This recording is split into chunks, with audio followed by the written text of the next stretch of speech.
Omrin wil 20% extra afval verbranden en dat zou mogelijk in jerdere afspraken inwijzen.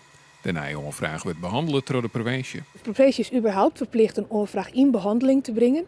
Te zien van en wat voor uitstiet, omdat er extra afval verbrand wordt, is je nou aan de hand. Hoeveel komt er nou uit de piep? En als dat binnen de wettelijke regels hield, dan zit er dus net nog een moment voor de provincie in de wet dat een provincie zelf schenken en wat vinden wij nou van deze rek? De onrust om de afvaloven we dus net in de besluitvorming meegenomen. Ik maar de afspraken in het convenant kan de provincie niet, want die afspraken binnenmaken toch alle afvalovers onderling en maar minister Kramer van Milieu.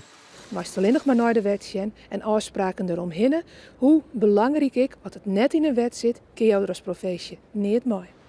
Nevens omring gaat het convenant door het aantal kantenmeters van het bedrijf, net om het aantal kilo's afval. De provincie had voor de uitbreiding een proefvergunning aangegeven.